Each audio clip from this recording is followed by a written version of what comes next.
Air India Dreamliner crashes into Ahmadabad College Hostel, killing over 240. In one of the deadliest aviation disasters in a decade, an Air India Boeing 787-8 Dreamliner crashed shortly after takeoff from Ahmedabad on Thursday, claiming the lives of more than 240 people. The aircraft, en route to Gatwick Airport near London with 242 people on board, went down during the city's lunch hour, crashing into a medical college hostel. Authorities confirmed that only one person survived the tragedy. Our deepest condolences and heartfelt prayers go out to the families, the students, the staff, and the communities affected by this loss. May their souls rest in peace. But out of such tragedy must come clarity. And for those of us still flying, especially seniors, we owe it to ourselves to understand what happened and what we can do. What if your next flight never landed? What if one routine trip changed everything? These are questions no one wants to ask. But after the tragic crash of Air India Flight 171, they became impossible to ignore.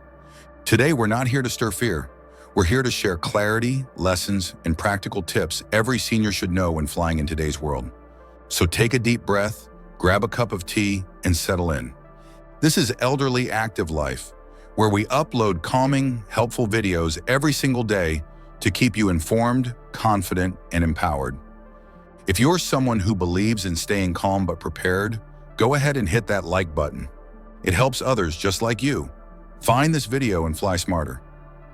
Let's dive in. Why this matters more to seniors. For seniors, flying is about more than just travel. It's about reuniting with family, seeing the world while health is still allowed, keeping independence in later life. But the truth is, we face unique risks on flights: slower reaction times, medical conditions, less physical strength in emergencies, and greater emotional stress when turbulence hits. So after the crash, aviation agencies began asking a new question. Are we doing enough to protect older passengers? And the answer was, not yet. What's changed in air travel since the crash? Here's what's different in 2025. 1. Mandatory senior-focused safety briefings. Seniors can now request a one-on-one review of safety protocols. Flight attendants are trained to explain calmly, slowly, and clearly. Need help understanding oxygen masks, seatbelts, or emergency exits? They're ready and required to assist. 2. Early exit seating for seniors over 65. If you're over 65, many airlines now offer free proximity seating near exits without needing to book extra legroom. Why? Because studies after the crash showed seniors seated near exits had double the survival rate. 3. Real-time aircraft status tracking. Before boarding, you can now request a safety snapshot of your aircraft. It tells you the last maintenance check, any known sensor issues, crew fatigue reports. No need to read engineering logs, just a simple color-coded summary. 4th, medical pre-screening partnerships. Many major airports now offer quick medical pre-checks for seniors with conditions like high blood pressure, recent surgeries, diabetes, and even anxiety. You can check in an hour early and get assessed quietly, without judgment. If you didn't know any of that, you're not alone. Subscribe to Elderly Active Life so you can stay updated every day with calm, useful advice. Because when you're informed, you're empowered. Flying smart, 7 things you should always do in 2025. Now let's get practical. Here are 7 things you can do before and during your next flight to stay safe and calm. Tip number 1, book early morning flights. Statistically, morning flights have fewer delays, less turbulence, fresher, better rested crew, and more medical staff on standby. Avoid evening flights when crews are tired and airport systems are overloaded. Tip number 2, use the airline's app or have someone do it for you. Ask a family member to install the airline's app on your phone. You'll get real-time updates, gate changes, delay warnings, and emergency information. Tip number 3, carry a flight folder. This is a small pouch with your ID and passport, medications, emergency contacts, a written list of allergies or conditions, a flashlight, and a protein bar.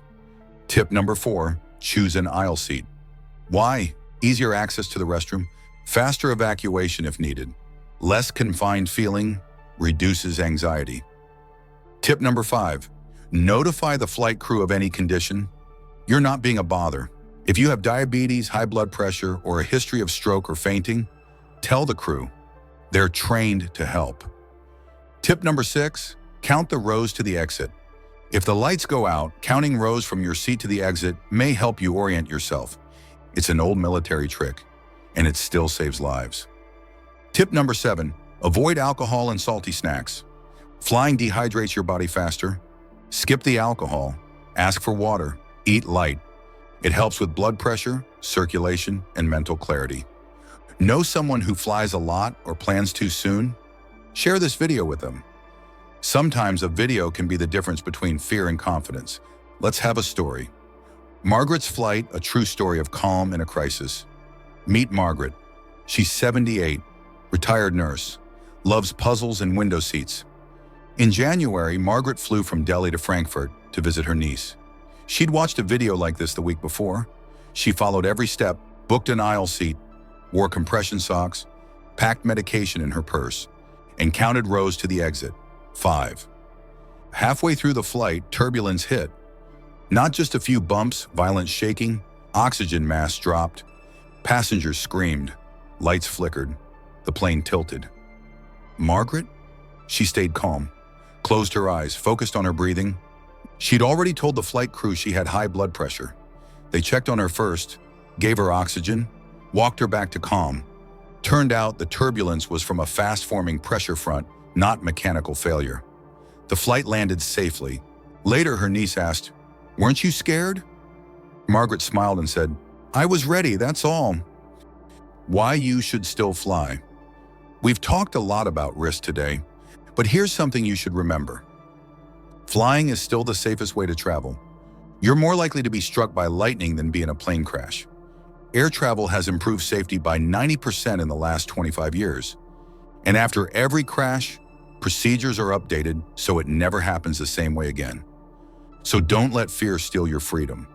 Don't let headlines trap you in place. Travel opens your world. It keeps you active, connected, curious, alive. Whether you're 60 or 90, you deserve that joy. The future of air travel for seniors, what's coming next? Let's talk tomorrow. Because it's not just about today's flights, it's about what's coming, AI co-pilots. Many airlines are integrating AI co-pilots that analyze the weather in real time, monitor human pilot fatigue, cross-check every action for safety. They don't replace pilots, but they add another layer of assurance. Smart seats. New seating for seniors includes adjustable lumbar support, pressure alerts if you are still too long, built-in hydration reminders. Some even vibrate gently every 90 minutes to prompt leg movement. Airport assistance robots. Many airports now feature roaming helper bots. They carry bags, answer questions in multiple languages, escort you to the gate at a walking pace. You don't even need to wave them down. They detect stress and facial expressions and offer help. VR safety training. Before your flight, you can now use VR headsets at some gates to experience an emergency safely, virtually. It shows evacuation timing, mask usage, crew response. This helps reduce panic if something does happen. Final thoughts. The sky still welcomes you. Yes, bad things happen, but flying remains the safest form of travel. Each tragedy leads to better systems. Each improvement is built on learning. Each senior who flies calmly inspires others to keep going.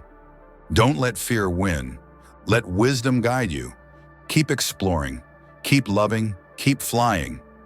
You've been watching Elderly Active Life. We upload every single day, so you're never alone on this journey.